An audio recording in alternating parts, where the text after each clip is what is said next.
Lost in Starlight is about when an astronaut gets kicked off the team, leading on to a yearned and unexpected romance that leads into different forms of passions with music and reaching for the stars. The two star-crossed lovers are reaching between the cosmos that separates between them.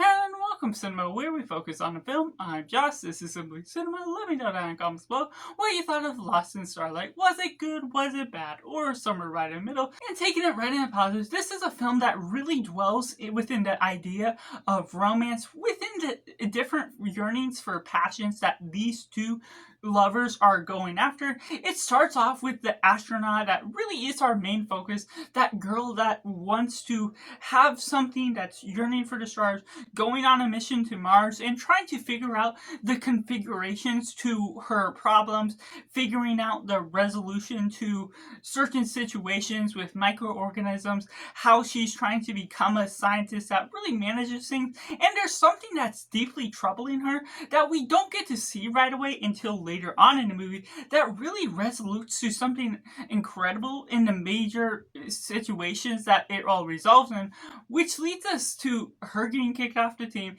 which is as far as a take within what I'm explaining with the plot. But the boy and everything we're leading on to, it's predictable in some circumstances to the way we're all bleeding throughout, but it still has a sentimental value of how they build up the relationship. The running into each other feels natural. Everything that flows on throughout dwells within this character evolvement that really takes on these different arcs. This boy that's passionate about this music, this girl that wants to get back on a team, go on a mission to Mars, and different dwellings of her family history, things that's going on with her father, and ultimately certain aspects that we're wondering what's happening with the mother or other things that are going on throughout that do have a great payoff, that have a situational circumstance of how they explain things naturally in the way they evolve the story forward as a whole, which goes on this natural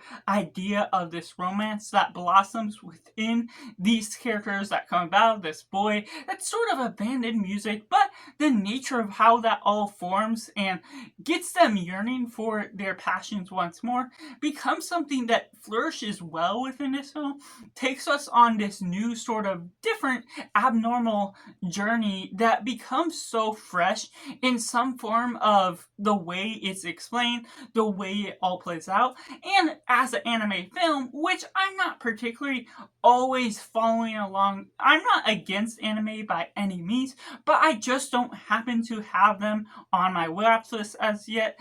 whether it's shows or movies. But this one lands itself well on Netflix to the natural circumstances, to how it all plays out as a love story, but also a form of communicating its themes of passion with joy, with grief, and other things where we're connected to the family members that are all involved within this romance that's also blossoming on screen. So there's a natural buoyancy to how we're confederating all the situations that are flowing on throughout and building up these different stakes that may not be high in this realm of what you may want or may be expecting, but it has this right amount of circumstances that makes you understand, makes you adore certain aspects of how they're taking the story as a whole, because it's not heavy hitting within the way it's tackling grief. It's not bogged down with too many heavy emotions that will make you feel depressed, but it still dwells in those emotions in a proper form that makes you feel connected to how they're resolving and evolving these characters as a whole, which takes it into a nice element of surprise for the natural buoyancy and the flow of the animation that's really going on throughout, that goes about some nice, warm, and beautiful colors that makes different parts of the film feel like an art piece, the way they're utilizing some smart things that, even if it isn't a real scene played and showing the real life look of it, they're utilizing pieces of animation that take on the form of what looks like records or music flowing through the air, and intermixing the idea of space and music, the way you're building up to a certain song that really flows on throughout, gives all the right soundtrack beats that this film ultimately needed. Which takes me into the mix elements. There's things that flow on throughout in a way that you expect. It can be relatively predictable even if it still has the right payoff. So some people that aren't as big of a fan of romance film may not be fully attached to what this story has to offer, whether you ultimately see and connect with these characters as a whole, but that still disregards the fact there's elements that can be of a surprise, or it certainly won't necessarily be the right tempo for every single person. Whether you connect with these characters or not all depends on what stage of life you may be in it. You may not resonate with certain aspects that these characters are going through, certain situations where you want more of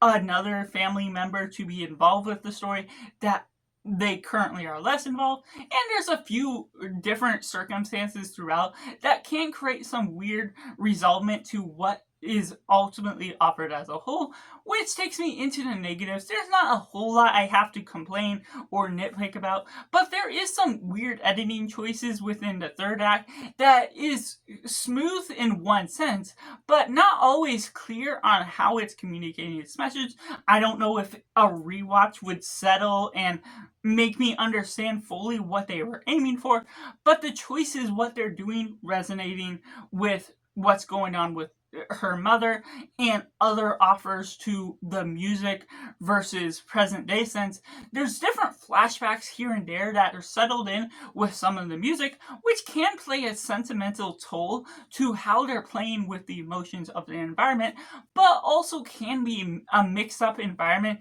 with how they're flowing on throughout. It's not always a chronological, straightforward shot going through the motions that they need to, the boy singing a song or the girl going in space, and how they settle with that may carry the stakes that it needs to, but can get a little mixed up when it deals with all those different flashbacks, interrupting the flow of certain moments that feel like they could have been slightly more impactful. So that's just my personal thoughts on Lost in Starlight, which I have to rate as simply 7 out of 10. Let me know down in the comments below what you thought of Lost in Starlight, now streaming on Netflix. And make sure to like this video if you enjoy it, subscribe if you haven't already to join in film culture community where we talk about the love of cinema as a whole. And that's just all, and make sure to do yourself a favor and go watch a movie.